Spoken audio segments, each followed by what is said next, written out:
Here is a pattern that you've watched play out your entire life, and nobody has ever given you the honest explanation of why it keeps happening. We hold elections, millions of people vote, and the people who end up in power are, with almost clockwork reliability, exactly the wrong people. Wrong. Reliably and predictably wrong.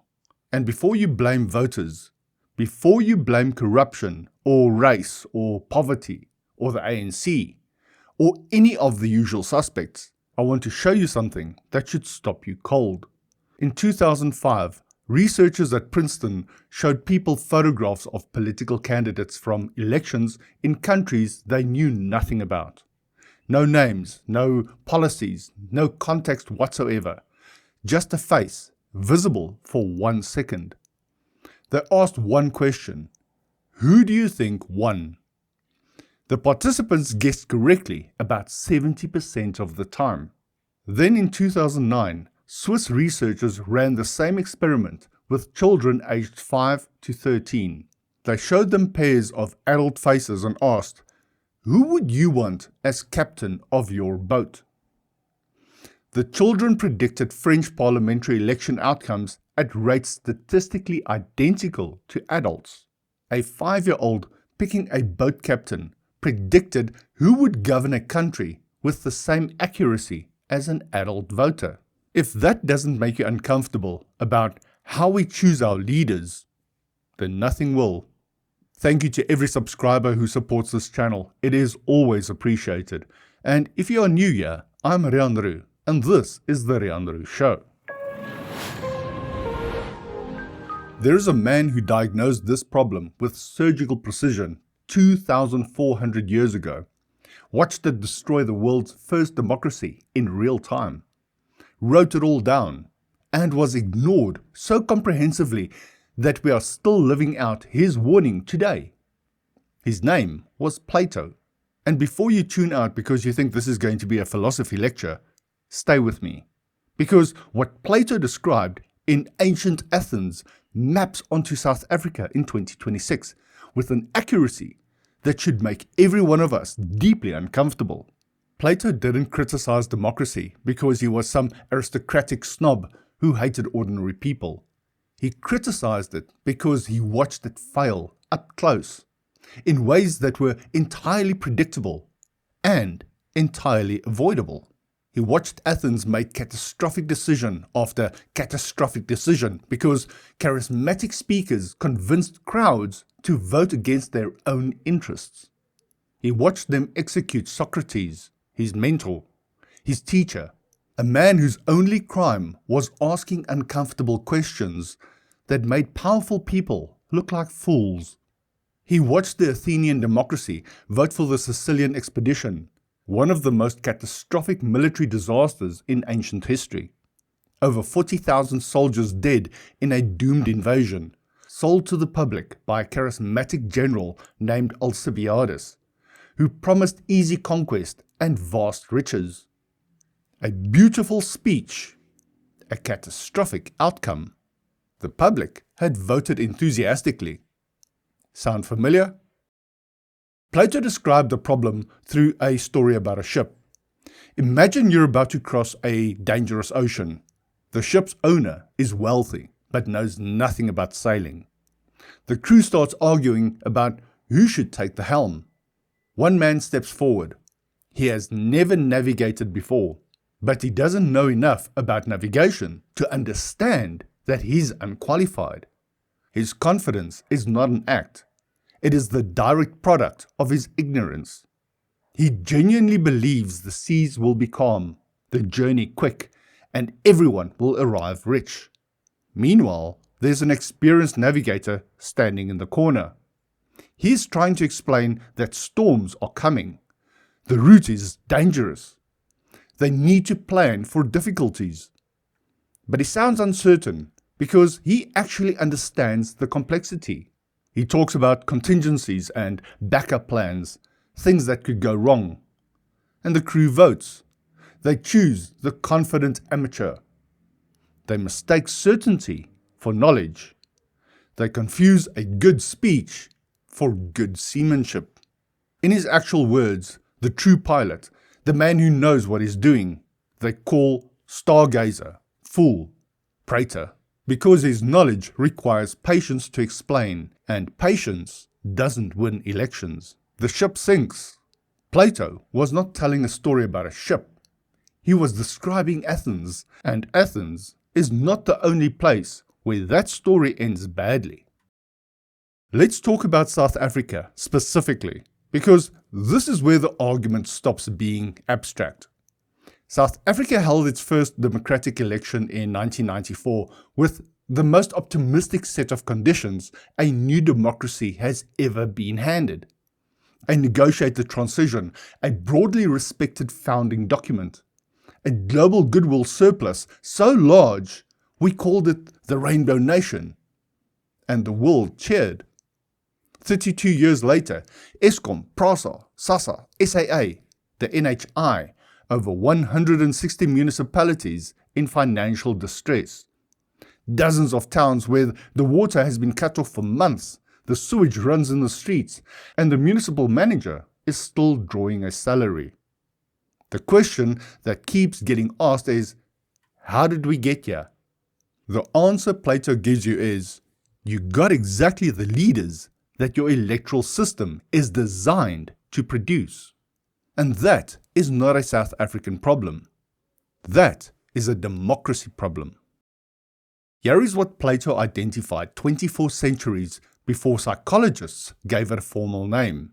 He called the people who thrive in democratic systems Sophists, masters of persuasion, people who would argue any side of any position with complete conviction as long as it got them power. What made them dangerous was not that they were stupid. Many were intelligent, but they were operating completely outside their actual expertise, and their skill at rhetoric made them appear qualified. They knew how to sound wise without being wise. Their skill at projecting authority was completely detached from whether they actually possessed any. And crucially, they didn't know what they didn't know. They'd never gone deep enough into any subject to encounter the complexity that would have made them humble. So they radiated certainty. In 1999, psychologists David Dunning and Justin Kruger published research that confirmed exactly what Plato described.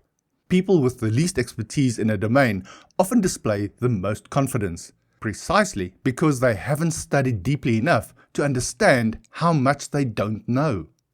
We named it after them. Plato had it figured out before Athens fell. The critical question is this: why does this keep working on us? Because it should have stopped working. We've seen the pattern. We've lived the consequences. Why do we keep choosing the confident amateur over the cautious expert?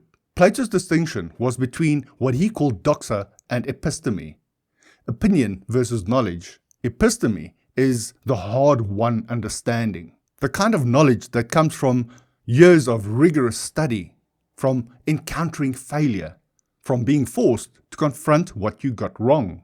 It's the expertise that produces genuine competence. Doxa is surface-level thinking, gut feeling, confident assertions built on limited understanding. The certainty that comes from never having encountered the questions that would force you to be uncertain. Democracy runs on Doxa. Elections reward Doxa. Campaigns are built on Doxa. And Doxa beats Episteme every time because it's faster, simpler, and more emotionally satisfying. The candidate with Episteme says, this problem is complicated. Here are several possible approaches, each with significant trade-offs. I'll need to consult experts and adjust based on what the evidence shows us. The candidate with Doxa says, I alone can fix this. The solution is simple. Trust me. One of those wins elections. One of those governs effectively. Though rarely the same person. Modern psychology has added a layer to this that Plato didn't have the vocabulary for, but clearly understood intuitively. Daniel Kahneman's research on System 1 and System 2 thinking shows that our brains operate on two modes. System 1 is fast, automatic, emotional, instinctive. System 2 is slow, deliberate, analytical. When you watch a political rally, a debate, a campaign ad, your System 1 brain is doing the work. You're forming emotional responses, instant judgments, gut reactions. System 2 might kick in later to rationalize what System 1 already decided.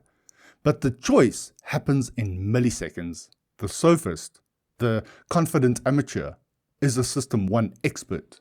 He triggers emotional responses, creates memorable slogans, projects authority.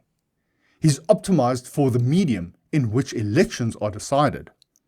The actual expert tries to engage System 2. He wants you to think carefully, consider complexity, weigh competing considerations. But System 2 is effortful, and we evolved to be energy efficient. The September 1960 US presidential debate between Nixon and Kennedy illustrated this precisely. Radio listeners thought Nixon won. Television viewers thought Kennedy dominated. Same debate, same words, same arguments, different medium. Nixon looked pale, sweaty, uncomfortable.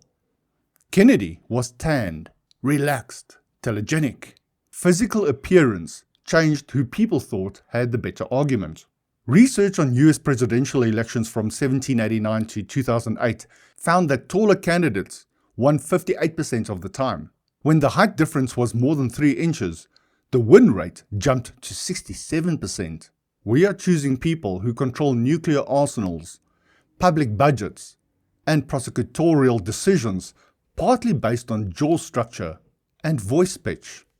And if you think South Africa is different, ask yourself why the same crowd that sang Ushimiwami at Zuma rallies in 2009 is the same crowd that genuinely could not tell you what the Public Finance Management Act requires of an executive authority. Plato's darkest prediction was not that democracy would produce bad leaders. It was that democracy would eventually produce the conditions for its own abolition, and that the public would applaud. His sequence runs like this.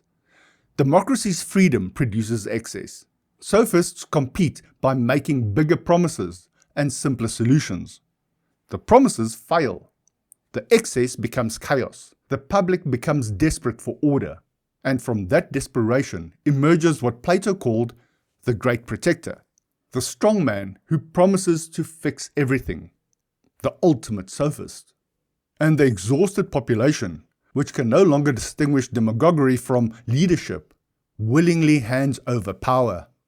Rome's transition from republic to empire followed this trajectory with documentary precision. By the 1st century BCE, political gridlock and violent factionalism had left Roman citizens desperate.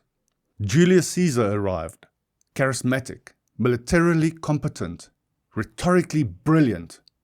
He crossed the Rubicon in an act of open treason. The people cheered. The Senate assassinated him to save the Republic. The people rioted. They wanted Caesar. His adopted son, Augustus, kept the appearance of republican institutions while controlling everything. The Senate still met. Elections still happened. And the Roman people accepted it gratefully. Because after decades of chaos, at least there was order. The Republic died with applause. Plato's ship of fools did not sink dramatically. It sailed peacefully into harbor and handed the helm to someone who promised the crew they'd never have to worry about navigation again. Now I want to be precise about something here, because this video carries a title that could be read as contempt for voters. It isn't. The argument isn't that voters are stupid. The argument is that voters are human, and humans evolved for an environment in which none of these decisions existed. We evolved to assess threats and trustworthiness in strangers within seconds. We evolved to follow confident leaders in conditions where hesitation could get the group killed. Preferring the simple explanation of the complicated one wasn't laziness. In a state of nature, the complicated explanation was usually a waste of processing time you couldn't afford. And those instincts served us remarkably well over hundreds of thousands of years, but they are catastrophically mismatched to evaluating a municipal budget, assessing foreign policy trade-offs, or choosing between two candidates whose actual policy differences require a graduate degree to understand. We are not playing the wrong game because we are foolish. We are playing the wrong game because evolution didn't prepare us for this one. Plato understood this. He didn't argue that most people were stupid. He argued that most people were reasonably ignorant about the sacrifices of governance. And why would they be anything else? We have actual lives to live. We cannot all be experts in economics, constitutional law, and public administration simultaneously. But democracy asks us to make incredibly complex collective decisions anyway. And when a system asks people to make decisions without giving them the expertise that those decisions require, the confident amateur is almost always going to beat the cautious expert. His answer was philosopher kings, leaders selected through rigorous study and testing, not popular vote. Is that undemocratic? Yes. Is the logic internally consistent? Uncomfortably so. We don't let people perform surgery because they have confident opinions about medicine. We don't let people pilot commercial aircraft because they feel strongly about aviation. We require demonstrated competence, verified credentials, and years of supervised practice before we let someone make decisions that affect other people's lives. But running a country, making decisions that affect millions, you just need to be popular enough to win an election. Plato's point is not that ordinary people are unworthy of having a say. His point is that the mechanism that we've built to give them that say systematically rewards the wrong qualities. And 2,400 years of evidence suggests he had a point. South Africa is not exceptional in this pattern, but South Africa is an extraordinarily clear case study for what happens when a democracy produces leaders optimized for winning elections rather than governing effectively. Because here, the gap between the promise and the outcome is measured in load-shedding hours and school pass rates and municipal financial statements that the Auditor General has been flagging for a decade. The Sophists won the elections. The ship is taking on water. So here is the question I want to leave with you, and it is Plato's question as much as it is mine. If you already know that the system rewards the appearance of competence over the real thing, and simple slogans over evidence, at what point do we stop calling that democracy's flaw and start calling it democracy's design? Do share this video with someone that you think needs to hear this story. If you have subscribed, thank you. It really does help the channel. Drop your thoughts in the comments, and I will catch you in the next one.